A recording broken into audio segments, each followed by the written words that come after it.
Olá, torcedor palmeirense. Saudações palestrinas. Seja bem-vindo ao canal. Agora você vai ter acesso à primeira parte da série sobre o Verdão. Para acompanhar outras novidades, deixe seu like. Se inscreva no canal, ative o sininho e compartilhe o vídeo. A história da Sociedade Esportiva Palmeiras começa em 1914, quando o sonho de grande parte dos imigrantes italianos na cidade de São Paulo se tornou realidade.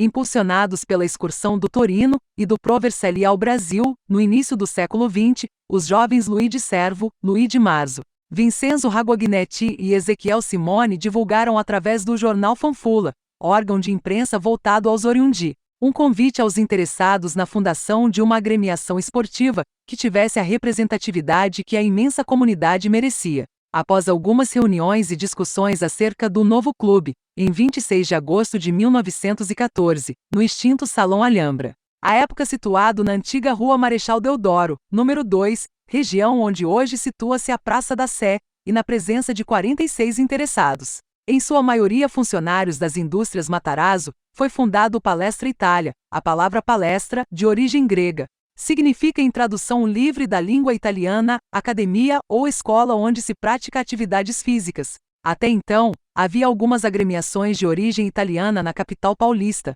mas nenhuma era grande o suficiente. Como a Itália foi definitivamente unificada apenas no final do século XIX, ainda era perceptível no Brasil o agrupamento de imigrantes oriundos de uma mesma região, com calabrases, sicilianos, vênetos, napolitanos, entre outros, convivendo entre si e até falando seu próprio dialeto. O Palestra, então, nasceu com a ambição de ratificar no Brasil a recém-concluída consolidação da Itália na Europa, formando um time que representasse a comunidade como um todo, e assim, podendo brigar de frente com as grandes potências futebolísticas da cidade. Por isso, em vez de entrar em campo sem a preparação adequada, perdendo jogos e desanimando fundadores e simpatizantes, como ocorreu com vários outros times que surgiam na época, a equipe palestrina ficou meses treinando no campo da Rua Major Maragliano, na Vila Mariana, realizando avaliações a fim de escolher os melhores jogadores, antes de disputar uma partida oficial.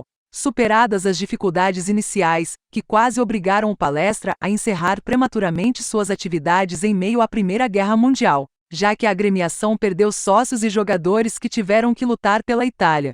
A primeira partida oficial do novo clube foi disputada em 24 de janeiro de 1915 contra o Savoia, no atual município de Votorantim. E o amistoso terminou em vitória palestrina por 2-0, com gols de Bianco e Allegretti. Disputando somente amistosos em seu primeiro ano de vida, o Palestra Itália conseguiu, em 1916, vaga para disputar o torneio estadual regido pela Associação Paulista de Esportes Atléticos, APA, para participar de sua primeira competição oficial, cuja inscrição na liga já havia sido feita desde abril de 1915. A estreia no Campeonato Paulista ocorreu no dia 13 de maio daquele ano, no empate por 1-1 com o Mackenzie, vice-campeão estadual na temporada anterior. Logo no ano seguinte, o clube tornou-se vice-campeão paulista e enfrentou pela primeira vez o Corinthians, vitória por 3-0, 3 gols de Caetano. Em 1918, porém, o Palestra abandonou a APA em resposta à perseguição que sofria dos clubes de elite da cidade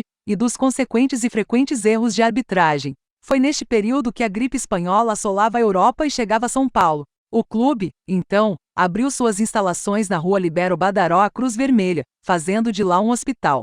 O gesto fez com que o Palestra ganhasse simpatia do povo, gerando uma pressão para que a equipe voltasse a figurar no quadro da APA. O que aconteceu em 1919, culminando em mais um vice-campeonato. Em 1920, apenas 6 anos após a fundação, o time palestrino conquistou o título do Campeonato Paulista pela primeira vez na história, vencendo no jogo decisivo o poderoso paulistano, então tetracampeão estadual, por 2-1. Ao mesmo tempo em que se desenvolvia esportivamente, o Palestra também aumentava seu patrimônio. Em 1920, com o apoio da Companhia Matarazzo, o clube efetuou a compra do campo de futebol e de grande parte do terreno do Parque da Antártica, pelo valor de 500 contos de réis, uma fortuna à época. O contrato entre as partes foi firmado no dia 27 de abril de 1920. No mês seguinte, em 16 de maio, já como proprietário do estádio, o Palestra Itália goleou o Mackenzie por 7-0. Em agosto,